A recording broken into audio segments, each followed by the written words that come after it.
Anansi and the wisdom of the world.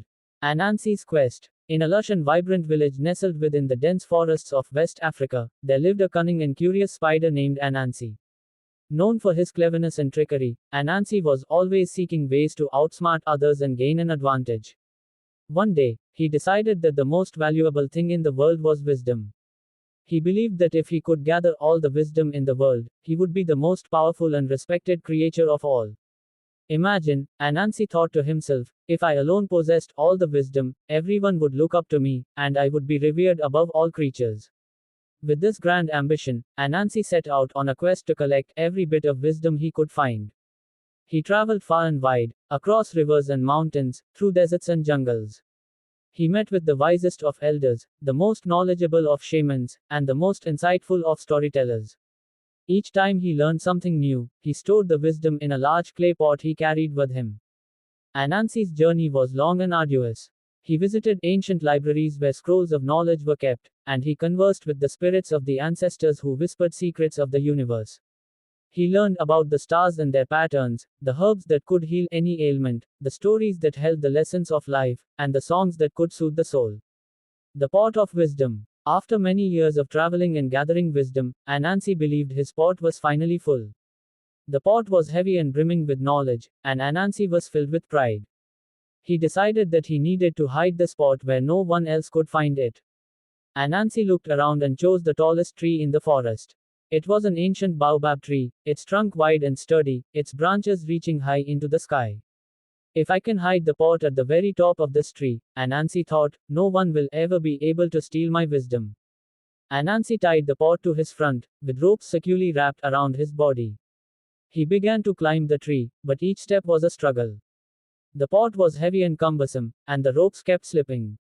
He climbed a few feet, but then he would slide back down. He tried again and again, but he just couldn't get a good grip. As Anansi struggled, his young son Entikuma watched from below. Entikuma was a bright and observant child, always eager to learn from his father's adventures. Father, Entikuma called out, why don't you tie the pot to your back instead of your front? That way, you can use your arms and legs to climb more easily. Anansi, sweating and frustrated, paused to consider his son's suggestion. Though he was initially annoyed that his son had witnessed his struggle, he realized that Entikuma's idea made sense. He untied the pot and fastened it to his back, then resumed his climb. This time, he found it much easier to ascend the tree. Within moments, he reached the top and secured the pot in the highest branches. The revelation. As Anansi sat on the high branch, looking down at the forest below, he began to reflect on his journey. He realized that despite all the wisdom he had gathered, he still needed help and advice from others. His son's simple suggestion had solved a problem he couldn't figure out on his own. Even with all this wisdom, Anansi mused, I still needed Entikuma's help. What is the point of having all this knowledge if it is not shared? Frustration and realization washed over him. He understood that wisdom was not meant to be hoarded by one individual but shared among all. In a moment of clarity and humility, Anansi decided that the wisdom should belong to everyone. With a heavy heart but a newfound understanding, Anansi pushed the pot from the branch. It tumbled down, crashing to the ground below. The pot shattered into countless pieces, and the wisdom within was scattered across the land. Wisdom scattered. As the shards of the pot lay on the ground, glowing with the light of knowledge, people from all around the village and beyond came to see what had happened. They picked up pieces of the broken pot, each piece containing a fragment of wisdom. Some learned about the stars and the universe, others about herbs and healing. Stories and songs spread through the land, each carrying a lesson, a bit of insight, a piece of wisdom. Elders shared the wisdom with the younger generations, storytellers wove the knowledge into their tales, and healers used their new understanding to help the sick and injured. The village thrived, and the wisdom spread far and wide, enriching the lives of everyone it touched. Anansi watched from the tree, a mixture of pride and humility in his heart. He realized that by sharing the wisdom, he had truly achieved greatness, not through possession but through generosity. Anansi's legacy. The story of Anansi and the wisdom of the world became a legend passed down through generations. Anansi was remembered not just for his cleverness and cunning, but also for his ultimate act of sharing and humility. He taught the world that true wisdom lies in recognizing the value of others' contributions and the power of sharing knowledge for the greater good. Anansi continued to live in the village, now known not just as a trickster but as a wise and respected elder. He continued to share stories, teach lessons, and spread knowledge, always reminding others of the importance of community and collective wisdom. And so, the wisdom of the world remained scattered among all people, a testament to the lesson that Anansi had learned, that wisdom, like love and kindness, grows and flourishes when it is shared. The continuing tale. Years passed, and the village continued to prosper.